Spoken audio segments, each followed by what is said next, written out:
Well, good morning. Orlando Sanchez here. And as you can tell, I'm sitting alone in the studio. Andrea Gomez, my co host, is on assignment and so not able to be here today. So we're going to do the best we can all by myself. I was telling Mark I feel a little lonely over here, but we'll get through. And I would suggest if you want to participate and kind of fill in for Andrea's absence, that you call in. We're going to try to get some folks on the program today. So here's the phone number if you want to call in and make a comment. Keep it clean, keep it appropriate.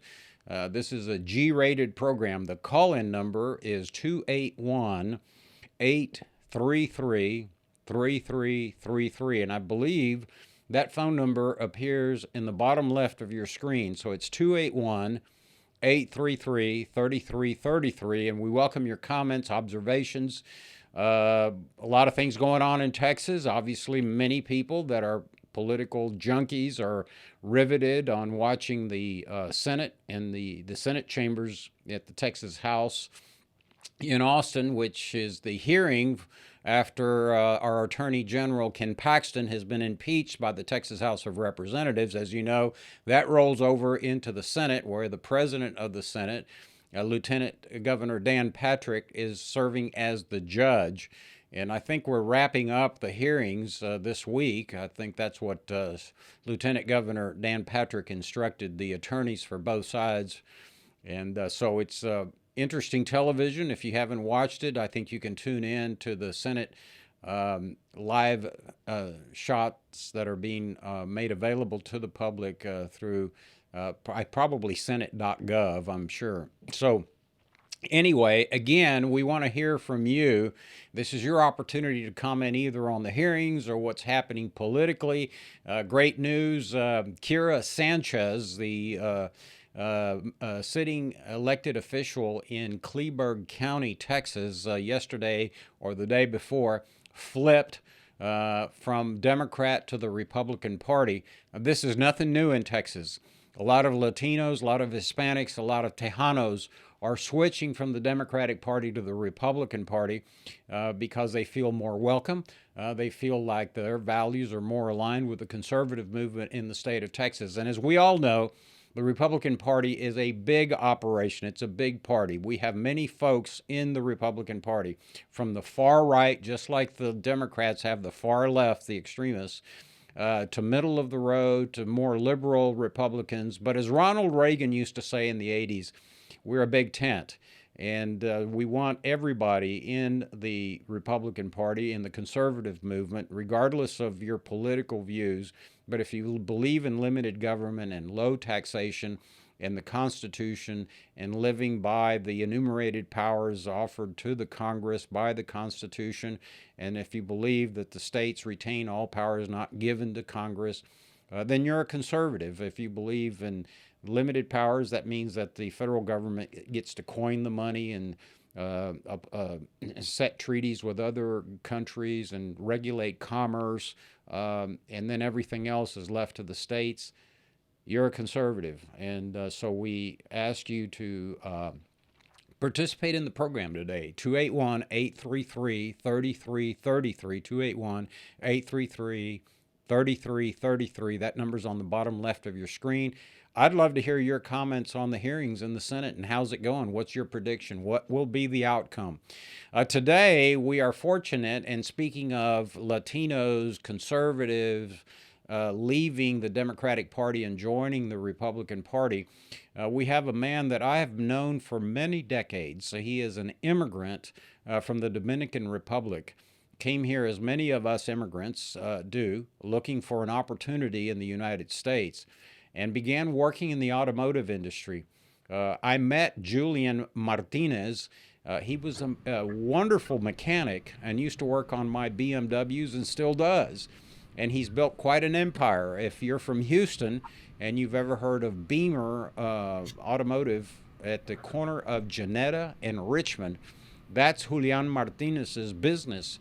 He's gone from just repairing BMWs and German and foreign cars to now selling automobiles.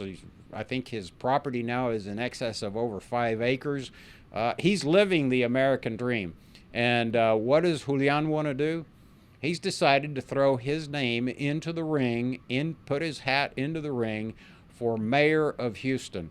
And so I wanted to invite Julian on the program so that you folks get to hear firsthand how an immigrant comes to America with nothing, like I did, and becomes a successful business person, is able to put his three children through college. They now all work, the entire family works in the business, and has succeeded in America. And it's an interesting story. And so I wanted to bring Julian in to talk about that and share his experiences in the United States as an immigrant, now as a patriot, and more importantly, now as a candidate for mayor of the city of Houston. So, Julian, bienvenido al programa. Muchas gracias por acompañarlos. ¿Cómo te va? Bien, gracias por invitarme, Mr. Sánchez. Para mí es un placer y un orgullo siempre conocerte a ti siempre, que no te envejece, siempre está igual. Well, thank you. That's very kind of you.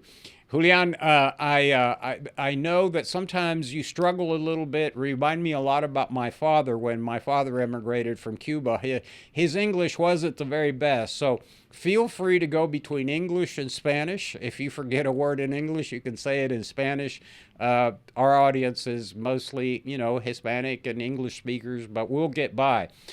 So, first of all, tell us your story. How did you get to America? How did you get in the business you're in? And how did you build an empire of repairing and selling now luxury cars here in Houston? En español, English or Spanish, whatever you're comfortable with. okay, as growing up in Dominican Republic, my father was a businessman and he also had a store, a fish store in the country. So I always dreamed to be a businessman myself. And every time I see an airplane flying overhead, I say one day I'm gonna get on top of the plane and I'm gonna go to the United States. So my father immigrated in '65 after the revolution, and then in '72 I came in legally with green card to New York. In New York, the first day that I came to New York, right away my dad got me a part-time job at 16 years old. Since I usually worked with my father business before growing up, so to me work it was kind of having fun. So I worked very hard in New York. I went to high school, very like you said, very mediocre high school, because back then there was not bilingual teachers. You go to school, you just sit and you look at the teacher. So I took everything that I could with my hand and I graduated. I think they gave me the diploma. But anyway, so then I decided to myself, well, I do not have a good high school diploma. So why not use my hand? So I decided to go to trade school. So I went to trade school for 2 years. And after that, I continued working. I continued working my full-time job at the hospital cleaning. I went to school and then I graduated, and then I landed a job with BMW in New York. So in '78, my wife wanted me to move from New York. So we did. My father tell me that I should come to Houston. I said, my father, why? Because Houston's a good place to start a family. So anyway, so I did not listen to my father. I went to Florida instead for 6 months. But anyway, 6 months later, I came to Houston, and believe me, it was like I feel like in heaven when I came to Houston. The same day I came in, I got a job as a technician. In 1980, right away, I bought my from home. I still have it. And then my dream was to have my own business. So in 1985, I opened up a shop by myself. And then slowly but surely, I keep adding customer. Now, 38 years later, I have a big company and I hire a lot of employees. And at the same time, my employee has a lot of benefit, 401k and everything, because I want to give my employee the best. So because Houstonian been so good to me, I said, you know what, Julian? You have everything you're looking for and more. Why don't you do something for the city level? Since all my family that follow me into Texas, they're all doing very well from middle class to upper class. I said, you know what? Since I've been a leader for them, why not be a leader for Houston? So I decided to run for mayor because a mayor is not somebody that been in politics, but somebody that care for people and that want the best for the people. So that's why I decided to become a mayor because it's in my heart. I think being a mayor is like a manager. I'm going to manage the city employee and the city money because in my business, everybody knows that you have to manage your business very well. To be in business for 38 years is something that it takes challenge, but we be persevering and always dream ahead. Anything is possible. Julian, you know what's interesting is it reminds me of my story. As you know, I came to the United States in 1962, also with a green card, fleeing communism and socialism after the Cuban Revolution. And so many of our immigrant community, particularly our Latino community, have the same experience because, as you know, whether it's the Dominican Republic or whether it's Nicaragua or whether it's Guatemala or whether it's Venezuela or whether it's Cuba, there's a lot of political instability in our native countries, unfortunately. And so people look for better opportunities for their families, like my father did, like your father did. And yes, we had challenges. I remember, and you remind me of when I started school in Houston as a kindergarten student. I did not speak English, and it was tough for me. And but I persevered. We didn't have bilingual education in those days, but it's amazing to me, Juliana. I always tell people, this is the greatest country in the world where immigrants like you and me can come and get an education or at least have an opportunity to succeed in business and do in fact succeed, and then have the opportunity have our names on the ballot to run for mayor. As you know, you and I met many, many, many years ago, decades ago, and you knew me when I was running for mayor as a sitting city council member of the city of Houston. And now, here, 30 years later, you're now running for mayor of the city of Houston.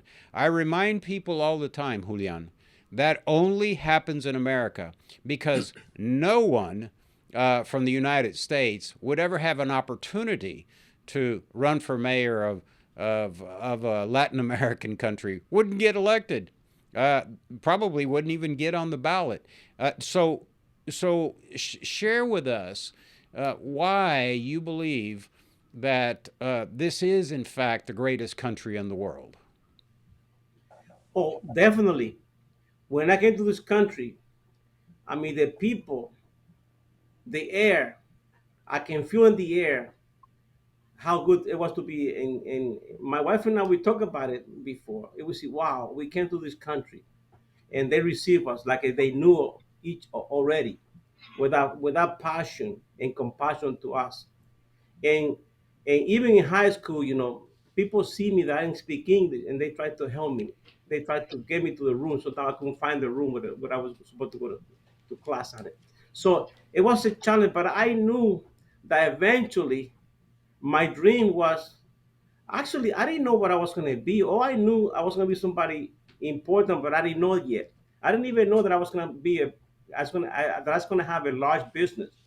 Because myself, I live one day at a time, and because this country, it gives you so much opportunity, especially if you keep your credit excellent.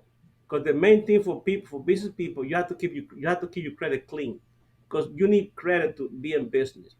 So eventually, I stopped putting all the chips together. I said, you know what? One day I'm going to be good. But I never thought in my wild life that I'm going to be here thinking about to be a mayor. I mean, every time I go home, I see the pothole, I see the water flow the same way. I say, you know what? I'm tired of people promising the same thing every 4 years and they forget about it. Myself, I'm not looking for money.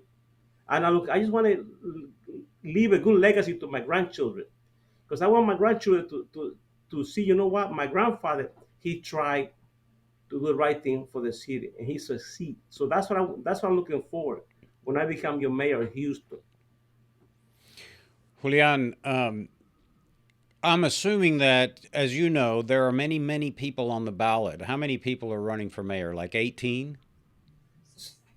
17 people, and check this out. Uh, last weekend I was working. I work 6 days a week, 12 hours a day.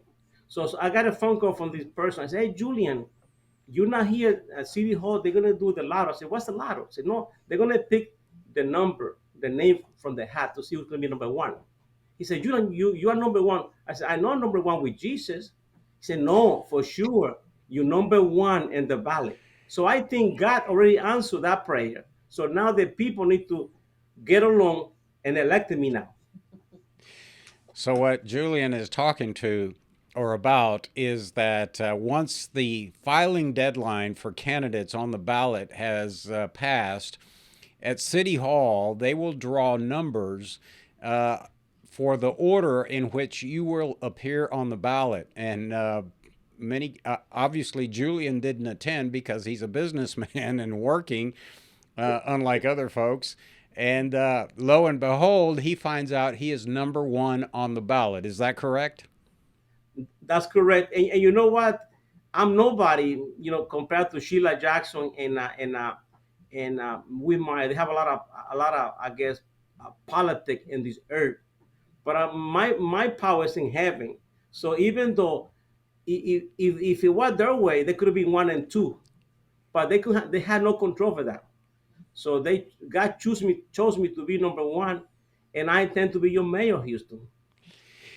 Now, you talk about your family. Tell us about your family. Tell us about, obviously, you're successful, Julian, not because of your own initiative, but you had to have the support over the years of your family. So tell us a little bit about your family, your children, and did they go to college, and where did they go, and what are they doing now? Well, my father, it was my mentor. My father, he never smoked, he never drink, he never went out with it. On the weekend, he was always home. So he was my model. I always hang out with my father. My father used to tell me, Julian, a human being is like a Christmas, it's like a tree. You need to find some fertile ground to plant yourself, and then you can have some fruit. My father was very hardworking man, and when he came to Houston, I said that, Dad, don't worry. When I open up a shop, we gonna work together. So and when I opened up the shop in '85, he came and joined me in '86, and then after that, my I have four brothers and two sisters. They also joined me in the company, and they helped me also build the company up. But not only that, my father always said, everybody had to go to school. So all my brothers and sisters, they all went to high school than I did, and then my kid, because I have a lot of property and real estate property and business, so I paid a lot of taxes. But my kid belonged to Shoptown High School, so I said to myself, I'm going to uh, work hard and pay for my kid education, private school. So they went to private school from pre-K all the way to university. And not only that, Mr. Sanchez, I paid for their education all the way to university. When my kid graduated, they had no debt because I worked hard for them. And I, one of my sons, he graduated from UT Austin engineer. He got a job with ExxonMobil, making $100,000 a year right from the back. And my other son for Texas A&M engineer too. So I saw that the only way for people to come out from the bottom is through education. So as a mayor, I'm going to do all the possible part that I can do to encourage the parent to make sure they have the right school for the children. But that's the only way you can come out from the bottom. And then my son, 5 years later, I asked them, hey, you can come to my business now because I'm going to be 68 years. Well, I was then 65 years old. I wanted you to come to my business and take over my business. So they came and joined me. So now we are working here. My father, I mean not my father, but my wife, my two sons, my daughter, my brother, my sister, and my nephew. And all my nephew, because they have somebody they can look up to, a good mentor. They all went to college. They all graduated. I have a PhD. I have an engineering. I have a business. I mean, we 19 nephews. They all. They're all living the American dream. They're all middle class people with the good jobs. That's a great story. I mean, no place but America can immigrants get off the boat and their progeny, their children, be successful. It reminds me of my story. Neither of my parents had college degrees, and I had the opportunity to graduate from the University of Houston after serving in the United States Air Force. Learned the language, got involved in politics, became an elected official, and my daughter attended good schools, went to great colleges and universities, and again, only in America do immigrants realize those just dreams because we have opportunity, not because we have handouts from the government, right, Julian? Because of our own initiative, that we work hard for what we have, and we've passed our values down to our children and to our grandchildren. Is that the way it is in the Dominican family? That's how it is. My father came in 65 and he brought 6 kids with him in 72. And we never took any handout from the government. As a matter of fact, we used to live in one studio apartment in New York that that in the morning it was a kitchen with one couch, and then you in the morning you just sit there, and then in the evening it becomes like a bed on the floor. So my father, he was so proud of himself that he never said any handout for the government. He said, no, we don't come here to take. We came here to bring the country better. That was my father's philosophy, and that's my philosophy too. Julian, how do you respond to people that may say, Julian's a good businessman. He's done a great job raising kids and paying lots of taxes to the city of Houston and the state of Texas through your business, but Julian has no government experience. He's never been elected to anything. He's never overseen multi-million-dollar budgets for a municipality and run a water treatment system and a sewer treatment plant, and made sure that we had storm sewers and sanitary sewers. He's never run a police department or a fire department, parks department, libraries. What do you tell the people that are critical of the fact that you have no political or government experience? Well, that's a good question, Orlando. Listen, our current mayor, he had 12 years in the Senate, and now 8 years in Houston. Are we better off now than before? You see, the notion that you have to be in politics to know what's going on is ludicrous. People with common sense, like me, I built a multi-million-dollar company because not because I had the money in the bank, because I have a vision. In order to be a mayor, in order to have a business, you have to have a vision and how to get to the vision. Because faith alone doesn't work. You have to faith and you have to do it. So the notion that you have to be in politics to know what's going on, that's wrong. I think we have some good people here that have the knowledge from God first. And once you in the job, you see what's going on and you make adjustment, because as a matter of fact, when I become the mayor of Houston, I'm going to have people around me that's going to advise me what to do, but I'm going to make the decision based on my knowledge because I am a good administrator.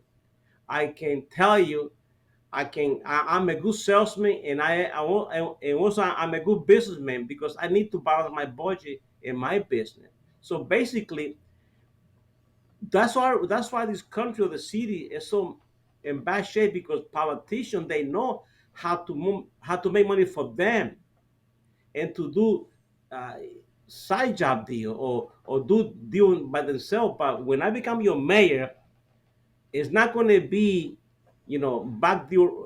backroom deal. I'm going to be transparent with the people, and I'm going to have everyone sit on the table to make sure what's the best to do for the community of Houston. All right. For anyone that has a question for Julian, candidate for mayor of the city of Houston, or wants to make an observation about the political environment in the state of Texas and what's going on in Austin, you're certainly welcome to join the program. 281 833 3333, 281 833 3333. That number's on the bottom left of your screen. Now, Julian, I want to talk to you a little bit about, let's get down into the weeds, as they say, about politics.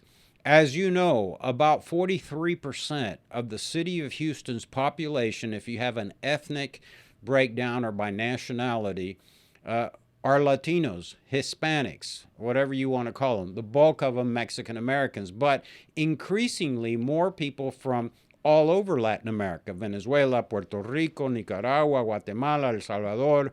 You know, it used to be a lot of Mexican nationals and still are, but it's expanding. We're an international city. But as you know, Julian, despite the fact that we're about 43% of the population of the city of Houston, as they say in Spanish, somos muy flojos para votar. Why do you think that is? Why do you think that the Hispanic community isn't getting out and voting in its potential strength that it has? Well, I think that I went on online and they say we are 52% Latino in Houston. The problem is we come here to work and we work two jobs and we just don't get involved in politics.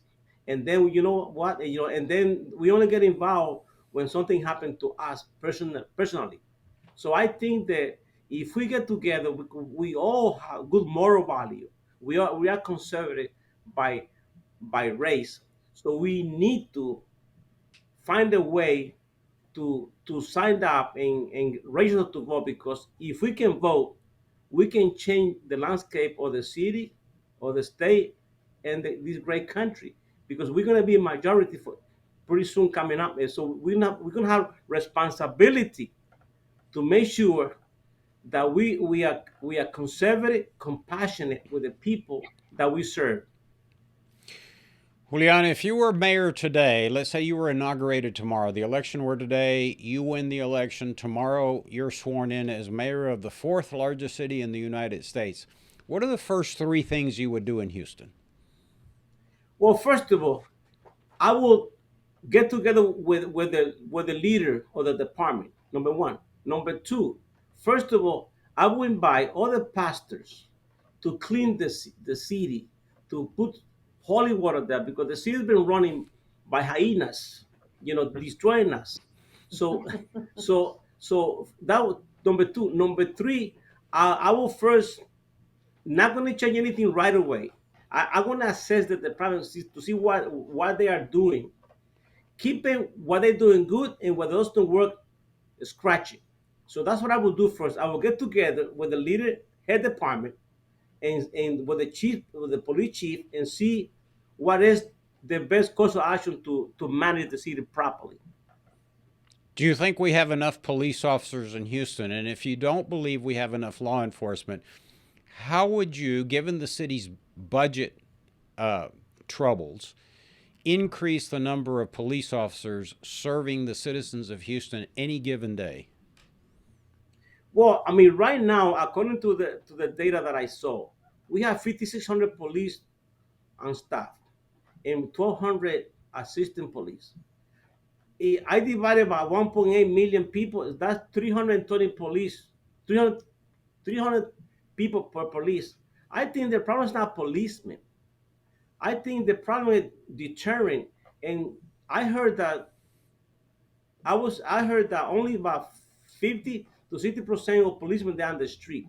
So what I proposed was to make sure we get 90% of the police on the street, but find out where's the hotspot. It's like when you fight a war, put the police in the hotspot. Now, this is what I believe. Policing more is not going to bring crime down. They contain crime or they can report crime. The only way we can stop crime is like Ephesians 6:12 says, that we're not fighting with flesh and blood. We fight it with that demonic legion in the air. So the notion of crime is something that is a spiritual crime, because somebody that get up and get that goes at night 3:30 in the morning and break a house or break a car, that person has a demon inside. It's no way, you should be in bed sleeping, but because we allow them Satan to control the city. The only way crime will go down with having somebody God-fearing person in the office, somebody believing family values, and then crime will come down. And the police, yes, they can contain and report the crime, but crime by putting my policeman, I think, is not the answer. Estamos hablando con Julian Martínez, candidato para la ciudad de Houston, alcalde de la ciudad de Houston. Él inmigró como inmigrante de la República Dominicana con su papá, llegaron a Nueva York y Julián vino a Houston y empezó un taller de reparaciones de automóviles. Ahora no solamente reparan automóviles de lujo, pero también tienen ventas, ha tenido mucho éxito, su familia, todos exitosos, los ayudan en la empresa, los hijos trabajan con él, la hija, la señora, y todos los hijos han ido a la universidad, como comentó Julián, uno se graduó de la Universidad de Texas, el otro de Texas A&M, son ingenieros y ahora trabajan con papá. Y ha montado un negocio muy exitoso en la esquina de Genera y Richmond, aquí en la ciudad de Houston. Y ha tenido mucho éxito como inmigrante, como latino, y ha decidido hacer una contribución como hacemos todos los latinos en este país, y se ha lanzado para alcalde de la ciudad de Houston. ¿Hay cuántos? ¿18 candidatos me dijiste? 17. 17 candidatos. Lo bueno es que en la lotería, a ver en qué posición aparecen los candidatos, Julián sacó el número 1, así que cuando vayan a votar van a ver el nombre Julián Martínez. Sacó la primera posición y es el primero que sale. Te voy a decir que estamos sumamente orgullosos de ti, pero no solamente de ti, sino de toda la comunidad latina que participa en el proceso político.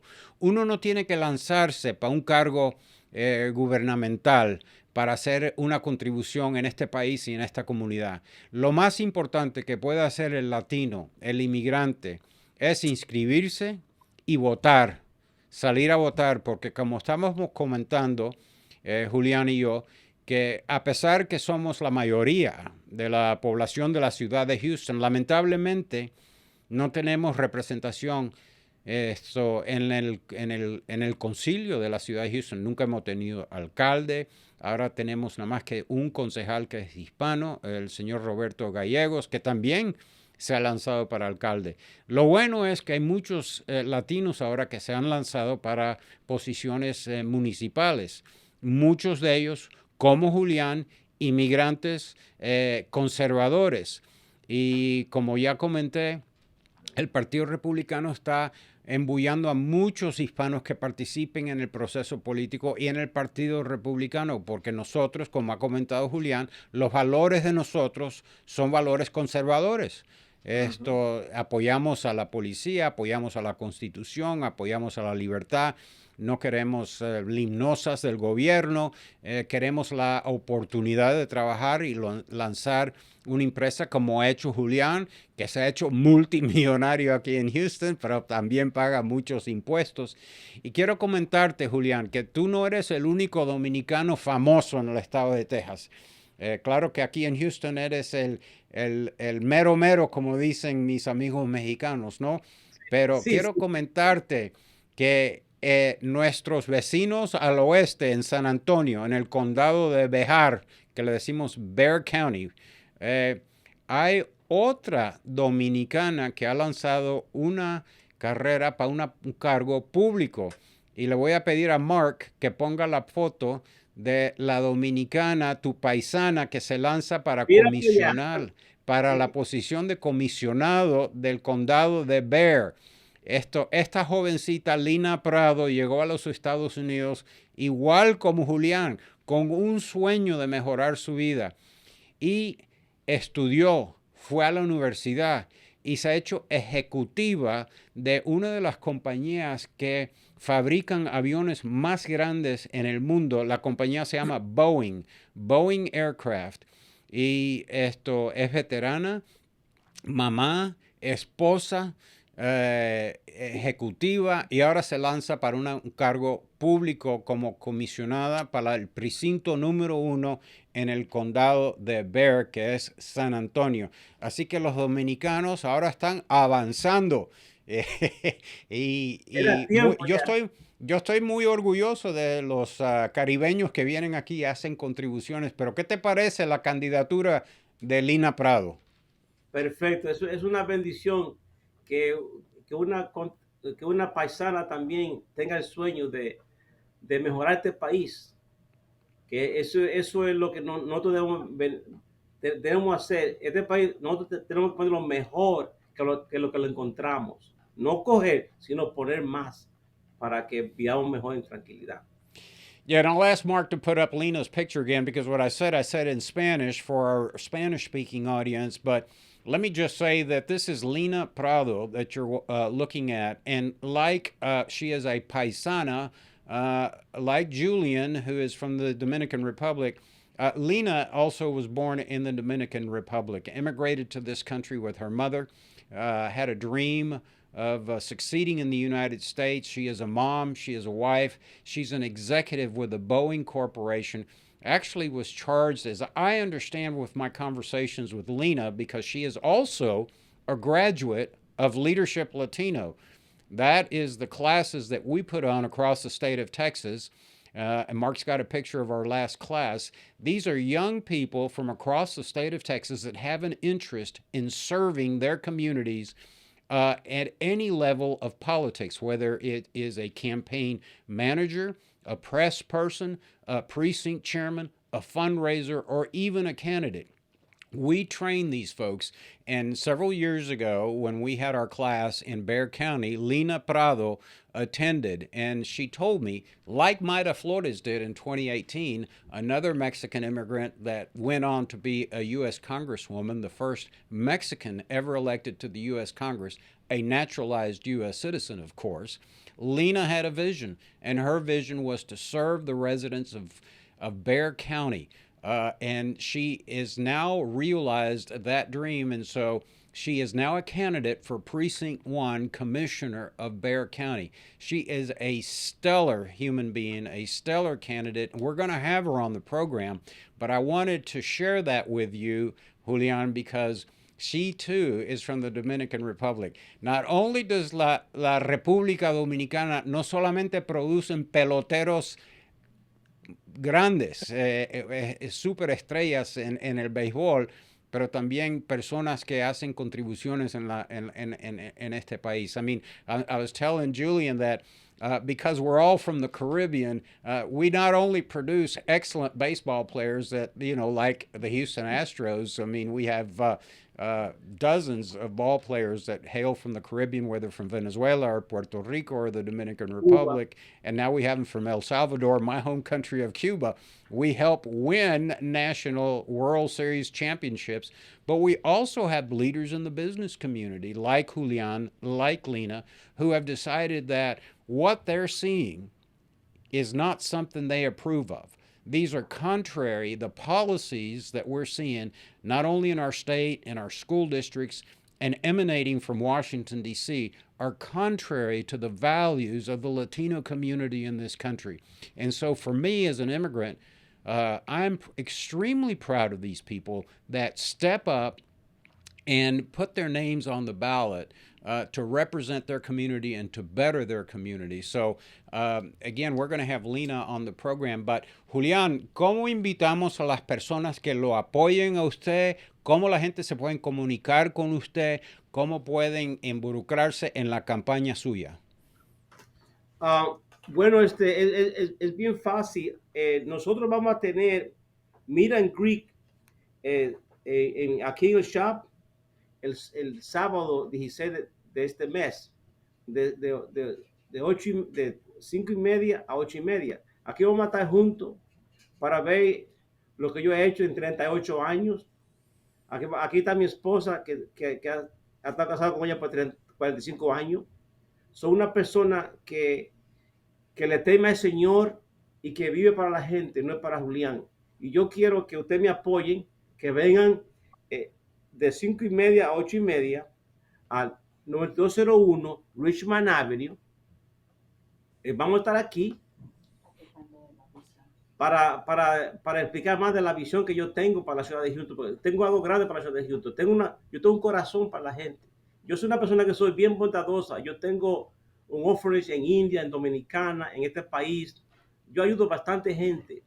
Porque el Señor a mí me ha dado tanto, Sánchez, que es justo dar para atrás. Yo tengo ese corazón para dar. Y Julián, ¿tienes página de web? Si el público tiene interés en conocer más a Julián Martínez, ¿cómo te encuentran?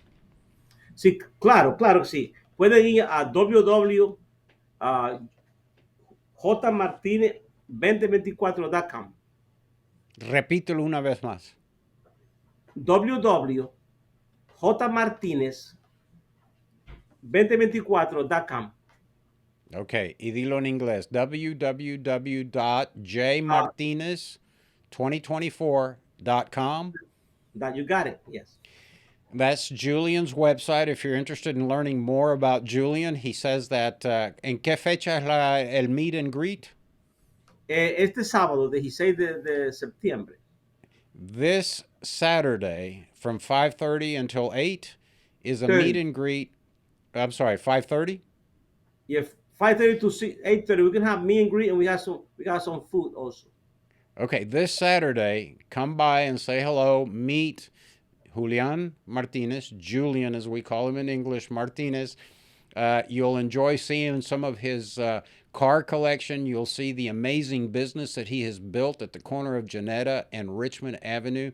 And he's out there spreading the word and getting more people involved in politics. So, Julian, siempre acabamos el programa porque Andrea Gómez, mi amiga que no está aquí hoy porque está trabajando, siempre dice en inglés call to action, una llamada a acción.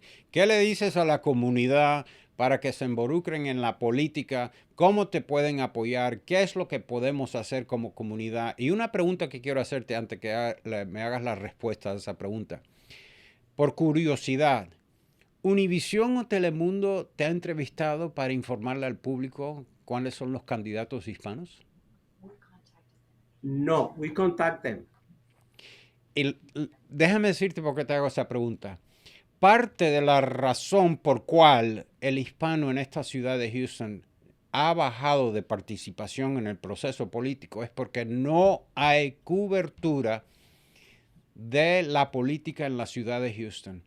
Y eso me da mucha pena. Que Univisión, que tienen reporteros, Telemundo, que tienen reporteros, tienen cámaras, tienen un seguimiento bastante grande en la ciudad, no informan al público sobre los candidatos, las posiciones. Fuera, en mi opinión, esas noticias.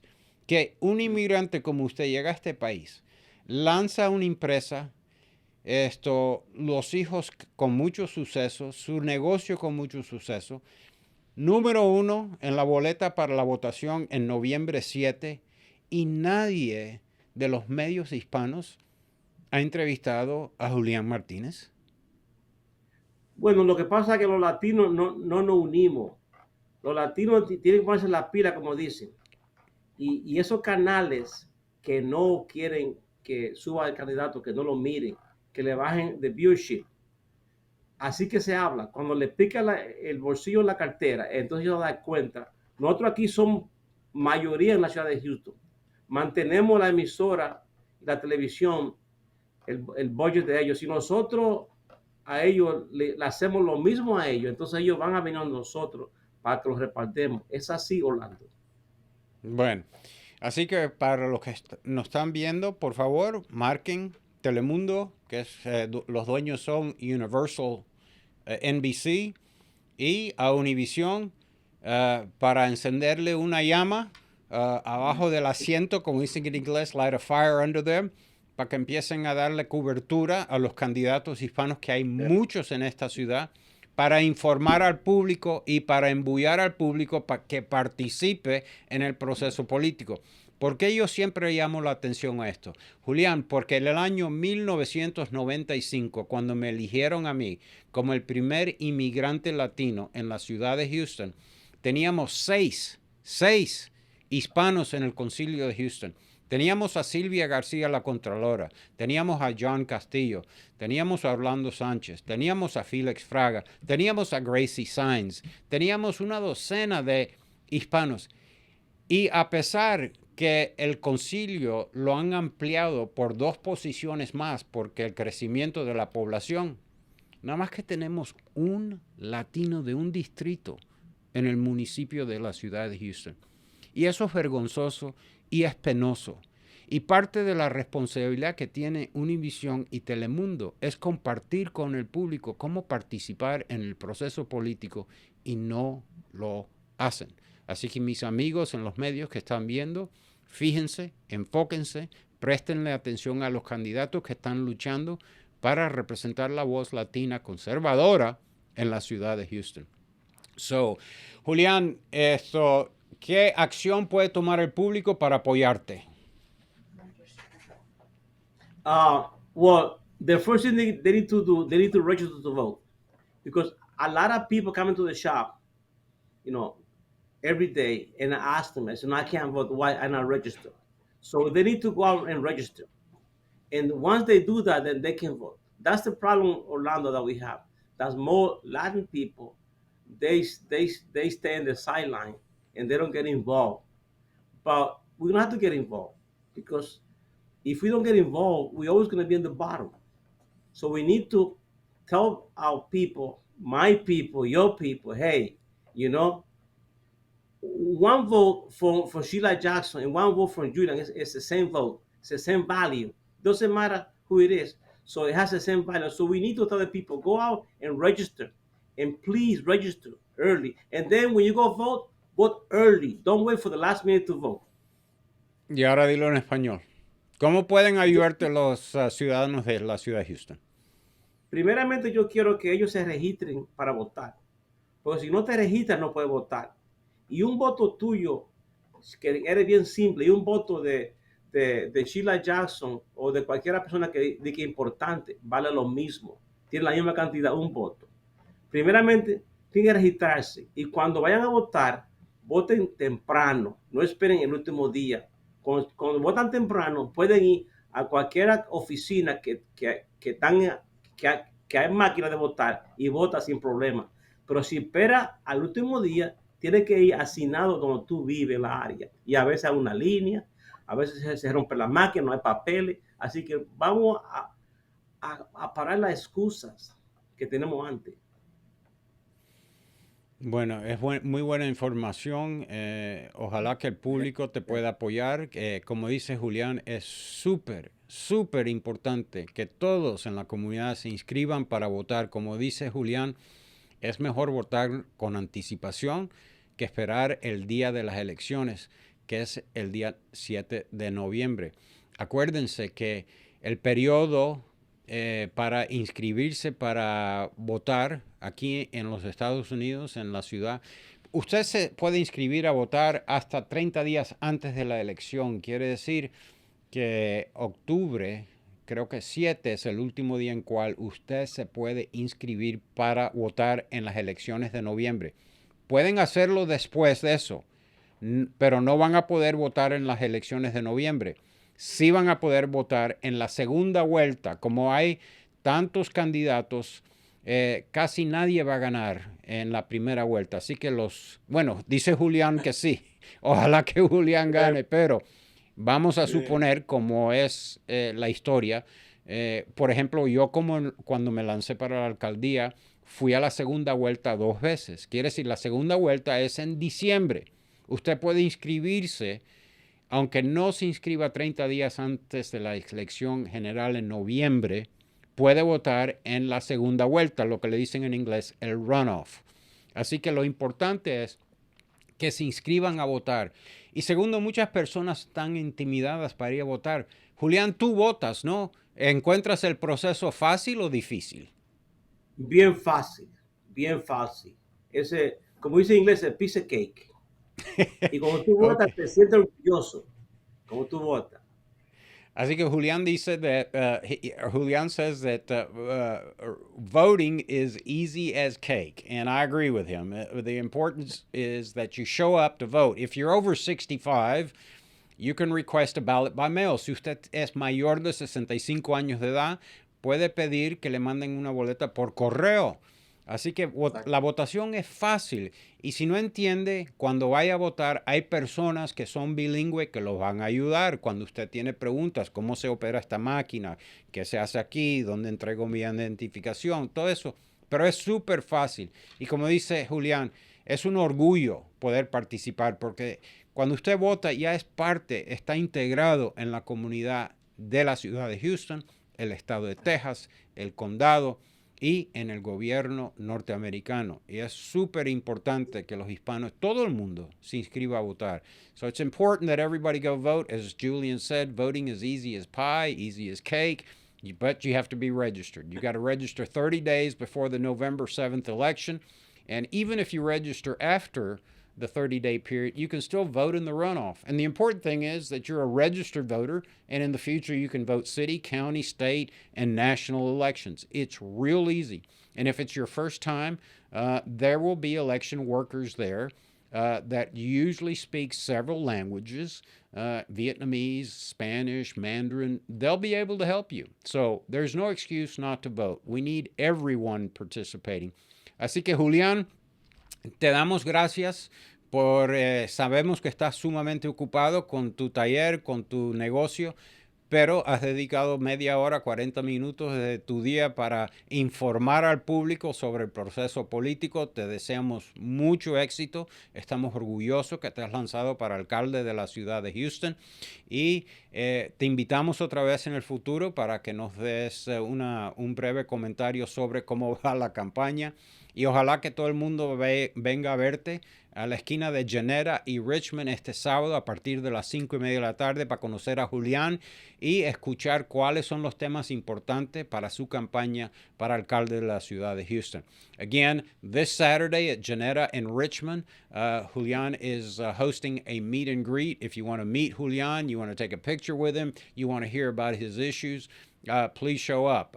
And you never know, you might walk out with a BMW. So you never know. Así que thank you everybody for tuning in. Julián, thank you for your time. We want to wish you the very best. And as I say to everyone, we do these programs based on the generosity and the contributions of Texans across the state of Texas. So if you want to keep TLC live on the air and help Texas Latino Conservatives. And let me just tell you, there are great things going on across the state of Texas. Not only did Kira Sanchez convert from being a Democrat down in Cleburne County to being a Republican, not only do we have Julian Martinez, an immigrant from the Dominican Republic, running as a conservative for mayor of the city of Houston, not only do we have Lina Prado, another Dominican immigrant to the city of San Antonio, also running for County Commissioner Precinct 1 in Bexar County. There are great things happening. Cassie Garcia, Monica de la Cruz, who was elected to the U.S. Congress, Mayra Flores, Michelle Gamboa, City Councilwoman in Longview, Texas, Roman Garcia, council member in Kerrville, Texas, Dan Corrales, a council member in Midland, Texas. We are racking up the stars. Mano de Ayala, the son of Cuban immigrants, elected to the Texas House of Representatives. And we cannot forget John Lujan in South Bexar County, state representative. In a Democrat district, a conservative Republican gets elected in Bexar County. We want to thank the Bexar County voters that turned out to support State Representative John Lujan. Not only did he win in a special election, but he was reelected. And so phenomenal things are happening. But none of that is cheap. It's certainly not free. And so that's why we ask you to go to our website, TexasLatinoConservatives.com, and click on the donate button. You can donate $1. You can donate $5, $500, or $50,000. Every hard-earned dollar that you donate will be greatly appreciated and applied to building the farm team of young conservative leaders in the state of Texas. Thank you all for tuning in. God bless, and we'll see you all next week.